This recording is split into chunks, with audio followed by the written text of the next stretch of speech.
So we're recording. So again, just thank you for doing this. Yeah. So just a little bit about you. How long have you been working here? I've been here for about 6 months. And how do you find it so far? How did you get here, if you mind me asking? I've been working in the service industry for about 10 years. I used to work with a general manager of this location at another restaurant, and because of the arena opening, they needed to bring on some more bodies. Okay, so we were talking about kind of like the area, because I wanted to ask you how you've noticed like the change in atmosphere since Rogers Place opened up, and you're kind of talking about that. Yeah, no, we're lucky enough. We scan everybody in for security reasons, but also for our own, analysis on our end. So as we scan people in, all that information gets recorded, and so we get to track, our demographics, people that are coming in. So on a regular Friday, Saturday night, 6 months ago, we'd be 55% female, 45% male, somewhere in that range. Average age 24. The last Oiler games that we hosted, it was 86% male, average age 36. So like it's a completely different crowd of people that have never been here before, and then you also have to, like, do you lean into that? Like, do you try to, I guess, remain, static with your identity, and try to, be truthful and honest to that, or you try to lean into exactly, that kind of the wants and needs of that demographic, right? Like, 36-year-old guy is looking for a different time than a 26-year-old guy. Right. So, but at the same time, then on a Friday, Saturday when we don't have events, like those guys that come down here on Saturday, they don't want a sports bar. They like having the DJ and the lights low. Right. It's a night when they can all go out with their friends and relax. So it's a little bit of a change and it's interesting. Yeah. It's different, like I said, it's a completely different demographic. It's trying to find a balance on how to appeal to all these different demographics, because we have the people who are looking for the lunch rush, the people who want to come here on the slow off nights, we have people that are here for the concert, and the concerts are tricky because at least the Oilers games, you know what you're getting. Right. But like Drake and Toby Keith have extremely different crowds. Yeah. Right? So each one of those crowds is completely different. And then on Friday, Saturday, we still have our regulars that we've built up over the last 5-6 years who are coming down looking to come down with their friends and listen to a DJ and have a good time, right? So it's hard trying to wear all those different hats, and then the hardest part is on some of these nights they happen at the same time. Last Friday we had an Oilers game at 7, so it let out around 9:30. Usually for like that, Friday, Saturday night, like, nightclub kind of thing, that starts around 10 or 11, so all those people came down here at 10:30, 11, we were already full of 86% 36-year-old. Yeah. Right? So it's hard. There's, they're clashing with each other sometimes, and it's hard to know, what direction we want to take, right? It's a lot of trial and error. Yeah, you guys are in a really interesting location. It's kind of like old Edmonton with like brand new Edmonton right across the street too. Building built in 1911, burned to the ground in the 1920s, got rebuilt. I mean, the bay doors along the side here, those are loading bays, because this used to be like... Yeah, it was a factory, right? It was a tobacco and alcohol warehouse. Right. So this used to be the middle of nowhere, and trucks would come and pull up back here, and they'd load them up and then send them on their way. And now it's in the heart of, commercial downtown. Right, yeah, that's pretty interesting. Greyhound station used to be, this used to be the worst area in town. It used to be just awful. Is that picture of kind of the original building, or is that not? It is? It's the front of the building that you guys walked in. Oh, nice. That's interesting. 105 years old. Wow. Yes, they've kind of held on to the old and the new. Like, even in the decor, you can take a look at like how it looks. It's I would say it's very appealing to anyone between 18 and 36. Yeah. I guess the clashes that would happen are not over really the atmosphere. Well, I guess atmosphere in some ways. It's not really the decor. Some of it's going to have to do with menu pricing, and then some of it has to do with the atmosphere as far as, I guess, like music, volume, lighting, that kind of stuff. Like my dad loves to drink Bud Light. I like to drink IPAs because I'm a kitschy little hipster and I'm 26 and I think, you know what I mean? It's different demographics. the guys who come in on Friday, Saturday nights, they want to drink vodka waters and they want to do, shots of tequila. Right. I had to make a tequila paralyzer for the first time in I think A tequila 8 paralyzer? years of bartending the other day. That sounds very I didn't know that What even is that? existed. 45-year-old women love them. Like they're just, it's just the different demographics, right? Like, Right. It's it's all these kind of older drinks and shots. Like I don't think I've made a kamikaze in years. Same thing. And people come in, they want those, and Right. they're looking for like what domestic Canadian or bud do you have on tap? They're not interested about like the kind of craft beers. It's definitely like more of a millennial type of thing that they're interested in. So, and that goes to like the food menu as well. You know what I mean? Like it's Oilers game. They want a burger beforehand. They don't really care that we have like a ahi tuna poke bowl. They're like that's fine, but I'll never eat that in my life. I want a burger and fries, right? Yeah. So, You gotta have to try to cater to everyone. Yeah, well that's In the a thing. sense, Is yeah. we were already trying to cater to 3 or 4 different demographics, and now it's 4 or 5. Even the like the Dolly Parton concert, Yeah. like the majority of the people in here were 50 plus, Nice. right? And they have very little in common with 24-year-olds trying to go to the bar on Friday, Saturday nights. Right. You know? Upset that we had only 3 types of tea, 'Cause They're drinking tea. yeah, well, I mean, Which it's is- Dolly Parton. They Yeah. want to get a little caffeine in their system before they go. Yeah, and I get it. I've been in customer service for 10 years, and trying to make sure every guest leaves happy is like it's very important, right? Yeah. And we've been very fortunate with our location and with our with our visibility. Right. The staff that we're able to hire are top notch. So they all have, a lot of them are better than I am at that kind of stuff. But even then, it becomes very difficult when you're trying to, I guess I kind of touched on it earlier, when some of these people have never been here before in their lives, and they would never come here. But they're coming here because it's across the street from Rogers Arena, so it's like you're trying to shoehorn somebody into an experience that they wouldn't usually try to have. Like my mom loves to go to the Jubilee and go to those like Broadway The shows. plays, yeah. I don't. I love And so them. sending me to that show and trying to ensure that I have a good time would be difficult because right from the get-go, you're not set up for success. Yeah. Because you don't have the things I like to eat or drink or the entertainment that I like to have. Right. So we've made some changes. We have a couple of drop-down projector screens. We tried to add more TVs and make our menu more approachable. And we haven't had any, I guess, drastic problems with it. I guess these are just the opportunities that we see and what we're trying to get better at. And we're doing a good job. It's just, always trying to get better and find new opportunities. And this is definitely one thing that, we're never having to do before. So it's definitely one of our focuses right now. Nice. So I wanted to ask you, you guys are pretty active on social media. Who handles that? Do you guys all kind of pitch in, or? It's definitely a team effort, but we have, a lot of restaurants are going to have a marketing, I guess, head of marketing department, something like that. Speaking anecdotally, that's usually handled by a senior staff member or alternatively, if it's a larger chain restaurant, then it's somebody who handles multiple locations, or there's systems and routines in place that make it very straightforward. The promo gets sent down from head office, and there's just somebody who just then posts it on Instagram. Or alternatively, if it's kind of a mom and pop type of shop, they just have a server who's been there for a long time who spends a lot of time on Facebook. Why don't we just do our page too? Right.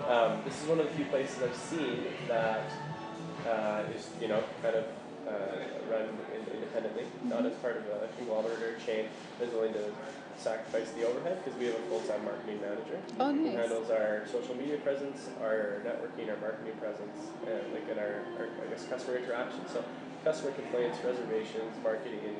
So they handle all the any communications large aspect. parties, so large things like pre-orders, or you can book out certain rooms and things like that for certain minimum costs and stuff like that. So so he's full time. He's here 40 hours a week, and so that's obviously it makes it easier. If somebody's here 5 days a week, it's very easy to set an expectation with them that we have a strong social media presence because you're getting paid good money to make sure it gets done. It can fall off, I guess, at other places, I feel, because it's something you're just asking somebody to take on. And then the only people who are going to have success are those people who are willing to go above and beyond those like superstars. Whereas, you know, if it's an actual position and the expectations are set, then it's easier to hold people accountable, right? Yeah. It's like, hey, these are your accountabilities for the week, and we expect them to be done. Well, we don't want to keep you too long because we said it would be a short interview. Do you have anything you want to ask? I'm not going to leave for another little while anyway. I live in Terwilliger, so if I were to leave now, I would just get myself stuck in traffic. That's like one of the other things about being downtown in this part. If you guys have more questions, feel free. I'm pretty straightforward. If we get to a point where I feel like I need to go and other things, I'll just tell you. But if you guys have more questions, you can ask. My last question was going to be, what's your favorite thing on the menu? Yes. What would you recommend? Food and drink. The fried chicken is definitely the signature dish. Yeah. Okay. What about drinks? Obviously, we're eliminating a vodka paralyzer. Obviously, that's not. No, tequila paralyzer. I've never. What it is? Tequila. You know, I'm pretty vodka's the actual paralyzer. I'm pretty easygoing. Yeah, no, it's a tequila paralyzer. Just like usually a beer is all that I'll go for. No, the fried chicken here, it's we have a special. So it's not just like some deep fried chicken. There's a special sauce for it. It's called the Mercer sauce. It's brined overnight and then it's done with butter. It's like. It is top notch. It's very, very good. Okay. I love fried chicken. Like I lived in the South U.S., so I like my fried chicken. I take it very seriously. That sounds good though. Very good. So before I started here, I came in here once and my favorite like hungover food was like chicken nuggets or like chicken tenders. I came in here one day with some friends. They don't have chicken tenders. Like every bar in the world has it, but they know they have fried chicken. I was so upset. Because they're like, oh, we have a fried chicken, it's great. I was like, I don't want fried chicken. And then once I started and I had it, I was like, I should have had it that day because it's top notch. We definitely sell more of that than anything else. It's really, really good. Okay. Yeah, no parking over here kind of an issue as well. Do you guys have private parking here? No. We don't. There are some restaurants that offer it in the area. Like I know First Round down this way by Oliver Square, if you go there and eat, then you get like 4 hours of free parking, which is great because you can go. The staff doesn't though. No, we have 3 parking spots out back. I'm lucky enough as one of the managers to get one of those spots. But the staff doesn't. So yeah, I know my friend works at First Round down there. Oh, so the staff doesn't. Yeah, no, that makes sense. It's strange because they have a parking lot, but I mean, they need it for the customer. Yeah. The customers. So yeah, the staff here, we try to, let them know that obviously, busing. It's nice that there's an LRT stop. It's convenient. The thing is, it doesn't run that late, and so when the we're LRT. Here, when we're here till 4 a.m. on a Saturday night, like you can LRT here, but then you're cabbing back. If you live in the area, that's great. For someone like me, a cab ride is $45 to right? So it's like you're working for free. So I'm lucky enough with one of my spots, but for some of the people who have to drive a little further. There are some in-park lots. So you can usually... Because did they change it? Because it used to be like you get free parking after 10, right? Yeah, so but for because the event nights now, they put like the covers on the actual meters themselves. Okay. And so like for event parking, it's just totally different. Because usually it's like after 10. No, after 6 or 7, and I think they raised it because of event nights, so it's like till 10 now. Yeah, and then a lot of the in-park and lots around here, it's usually like $2 an hour or $17 all day. But now what they have is like if there's an event night from like 6 p.m. on, it's like $30 event parking. Yeah. I get it. Supply and demand. It's simple economics. I would do the same thing. It's just good business, but especially for a staff member coming in here and making $12-20 an hour and $50-60 in tips. That's definitely a large portion of that. That goes to. Yeah, to get rid of. Carpooling helps obviously a lot too, but. Yeah, parking's always an issue. Especially for you guys at Grant Mac. Yeah, our monthly parking's $200 a month. Yeah. I mean, you're talking college students here. Like most people can't afford that. No, that's insane. $1,600 for your 2 semesters. Right? Yes. That's a lot of money. I go to the U of A still. Oh, $1,600? Well, for your 8 months or whatever. Oh yeah, right? You want to parking. Yeah. But So I'll usually park on Saskatchewan Drive while I go to class and just do the city parking, but that's like $7 a day. Like, Most still adds people up. don't park at, like, they'll park in the res and then just Like either risk it walk or- or bus. Well, no, there's a lot of free parking that's not time constricted, like down by Oliver. oh, okay. And then most people just hop the bus and it's because, like, That's not even that far of a walk, is it? It's probably no. No, it's Yeah, not it's really. like less And than I 10 think, minutes. Yeah, if you're saving a bunch of money, then it's kind of worth it, right? Yeah. just tough because, especially in the morning, you're like, oh, I have to leave at 9 to give myself Yeah. enough time to walk I there, or I can Exactly. sleep for 15 more minutes and just pay for parking. And Yeah. I used to carpool with a friend and we'd park in Oliver and walk in winter at 7 o'clock in the morning. It wasn't fun, even though it's not that long. No. Sometimes we'd get lucky and we'd get like a park really close, but that usually wasn't the case. Usually it's like when somebody's leaving for work and then you can just sneak in and So steal this is it. business something? This is communication. Oh, okay. Yeah. There you go. So you're at the U of A? Yeah, I'm at the U of A now. What are you doing? Do you mind asking? That's not going to be part of it. It's just curiosity. I have a BA and a BCom from the U of A, and I'm going back. I'm taking another BA right now. I don't have the intention to finish it. I'm probably going to try either an after degree or maybe a professional program. We'll see. I just haven't been to school in about 5 years, and so I don't want to dive into the deep end and apply for a master's or a PhD Right. or maybe a dentistry or any Yeah. of those, and then get back into school and realize that Yeah. I hated it or I didn't want to do it. So I'm taking, what am I on, like poli-sci 21 and like physics 140. A bunch of classes that like Just to kind of get you back into it. I figure if I can handle those, then I'll take the next step.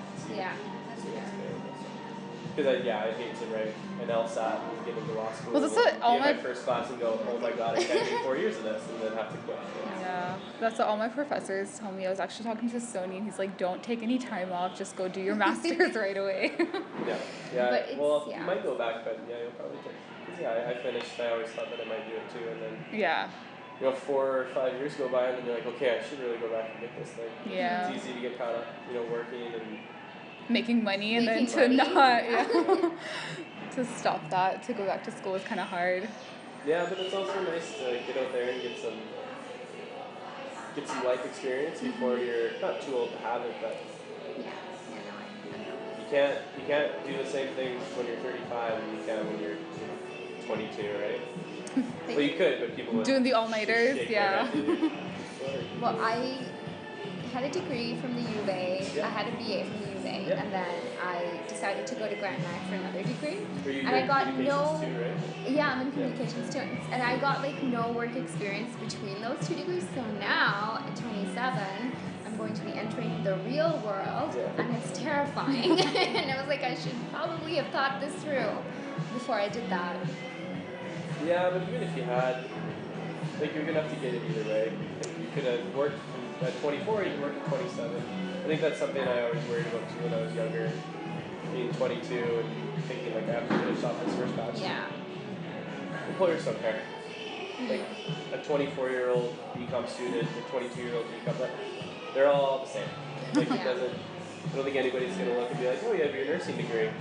Ooh, but you're 24. You're looking for 23. Sorry, like it's. I don't think there's a lot to worry about. Yeah, it seems like it is when you're younger, because everything's a big deal. Yeah. And you're taking yourself so seriously all the time. I Then think- you get older and you don't give a shit. You gain some perspective and things. You get a little more realistic. Yeah. Do you mind if we take some pictures now? That's totally fine. All right. Okay. Thanks again for doing this interview.